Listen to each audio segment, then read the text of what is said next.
State की reserve police को भी ट्रेन करने का एक अभियान चलाया। इससे एक वाक्यता के साथ रैपिड एक्शन फोर्स और स्टेट की रिजर्व पुलिस दोनों साथ में मिलकर काम करते हैं। इसके बहुत अच्छे परिणाम मिले हैं।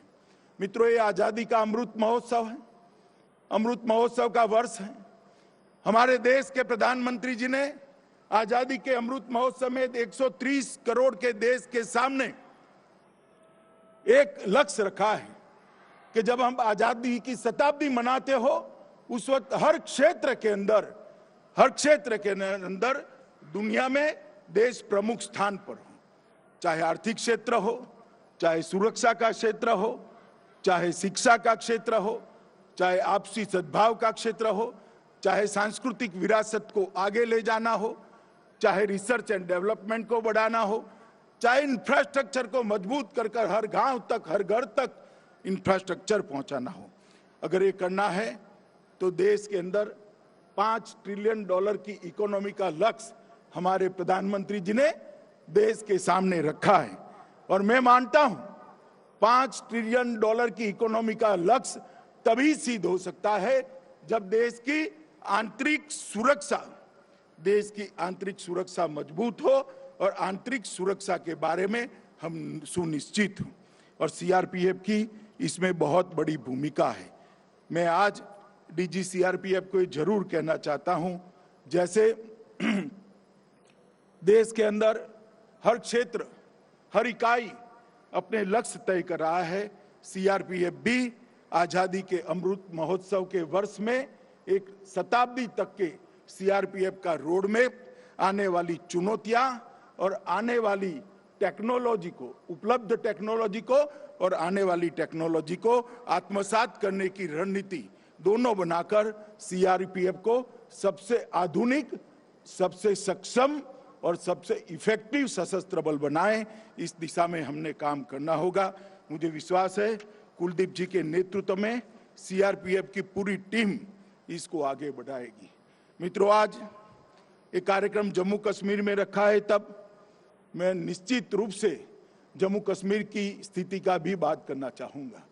2014 में नरेंद्र भाई देश के प्रधानमंत्री बनने के बाद जम्मू कश्मीर की स्थिति में इतने कम अंतराल के अंदर बहुत बड़ा परिवर्तन आया है। सबसे पहली बात, जम्मू कश्मीर में लोकतंत्र को गांव तक पहुंचाने की शुरुआत हुई है। आज जम्मू कश्मीर के लिए और देश भर के लिए गर्व की बात है, 33,000 से ज्यादा प्रतिनिधि ये लोकतंत्र का हिस्सा बना है। हर गांव में पंच सरपंच गांव को विकास के रास्ते पर आगे ले जा रहे हैं। तहसील पंचायतें बनी हैं, जिला पंचायतें बनी हैं। लोकतंत्र को जमीन पर पहुंचाने में आज नरेंद्र मोदी सरकार को बहुत बड़ी सफलता मिली है। मित्रों, इसके साथ ही धारा 370 हटाने के कारण दलितों, पिछड़े वर्ग, महिलाओं और पहाड़ी लोगों को एक प्रकार से जो विकास की प्रक्रिया से कहीं न कहीं कटे हुए थे, नए कानूनों के तहत इन सबको समाहित करते हुए सर्वस्पर्शीय, सर्वसमावेशक विकास की शुरुआत जम्मू कश्मीर में हुई है। और मैं मानता हूं कि जम्मू कश्मीर के अंदर सबसे बड़ा काम हुआ है, जो सशस्त्र बलों की सबसे बड़ी सफलता है कि यहां पर आतंकवाद पर एक निर्णायक कंट्रोल लेने में सशस्त्र बलों को सफलता मिली है।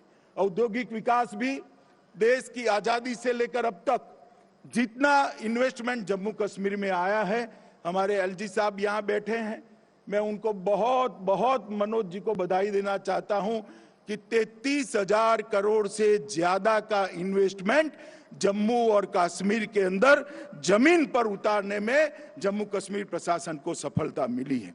प्रधानमंत्री पैकेज के सारे पहलुओं को पूर्ण करने के लिए द्रुत गति से काम हो रहा है।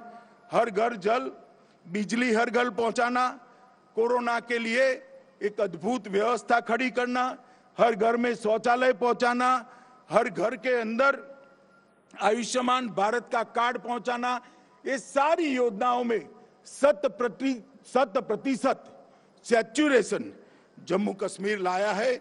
इसके लिए जम्मू कश्मीर प्रशासन बहुत बहुत बधाई का हकदार बनता है। सड़क निर्माण में सारे रिकॉर्ड तोड़ते हुए ये 5 साल के अंदर सड़क निर्माण आजादी के बाद सबसे तेज रफ्तार के साथ हुआ है। चाहे नेशनल हाईवे हो, चाहे स्टेट हाईवे हो, चाहे गांव को जोड़ने वाले छोटे छोटे रास्ते हो, हर क्षेत्र के अंदर रिकॉर्ड तोड़ने का काम जम्मू कश्मीर प्रशासन ने किया है। 7 नए मेडिकल कॉलेज बने हैं, 2 एम्स बने हैं, 21 जल विद्युत योजनाओं को शुरू कर दिया गया है और इसके साथ साथ हर क्षेत्र के अंदर पारदर्शिता को लाने में जम्मू कश्मीर सरकार को बड़ी सफलता मिली है। आजादी के बाद पहली बार भ्रष्टाचार के विरोध में एक बहुत बड़ा अभियान दोनों प्रकार से किया गया। भ्रष्ट लोगों को नसीहत करने का भी अभियान लिया गया और सिस्टम के अंदर से, प्रशासन के अंदर से भ्रष्टाचार कैसे नाबूद हो, इसके लिए भी एक बहुत बड़े बदलाव करने का काम जम्मू कश्मीर प्रशासन ने किया है। मैं आज इस मंच पर से जम्मू कश्मीर प्रशासन को भी बहुत बहुत बधाई देना चाहता हूं। मित्रों, मैं सीआरपीएफ पर हमेशा गर्व करता हूं, पूरा देश गर्व करता है। आज सीआरपीएफ का स्थापना दिन है। ये 3,25,000 जवानों का समूह आज के दिन देश की आंतरिक सुरक्षा और देश की सुरक्षा के लिए अपने आप को पुनः समर्पित करे और सीआरपीएफ का जो ऐतिहासिक रिकॉर्ड रहा है, ऐतिहासिक कार्यकाल रहा है, इसको आगे और तेजस्विता के साथ बढ़ाने का हम सब संकल्प करें। यही आप सबसे अपेक्षा भी है और यही आप सबसे अभ्यर्थना भी है। मित्रों, फिर से एक बार 2340 जवान जो अपना सर्वोच्च बलिदान दिए हैं, उनको श्रद्धांजलि देकर मेरी बात को मैं समाप्त करता हूं। वंदे मातरम। धन्यवाद महोदय। और अब मैं महानिदेशक महोदय से मुख्य अतिथि महोदय को स्मृति चिन्ह भेंट करने का अनुरोध करती हूं।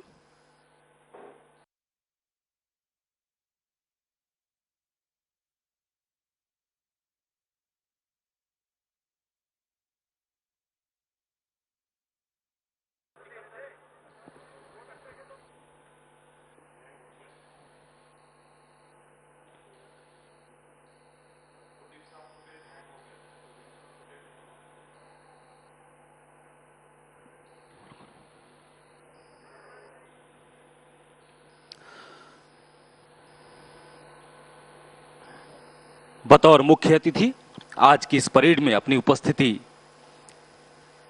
गरिमा में उपस्थिति हेतु मुख्य अतिथि महोदय को स्मृति चिन्ह भेंट किया जा रहा है। और अब मैं श्री श्याम सुंदर चतुर्वेदी, अपर महानिदेशक प्रशिक्षण से धन्यवाद ज्ञापन हेतु अनुरोध करती हूं।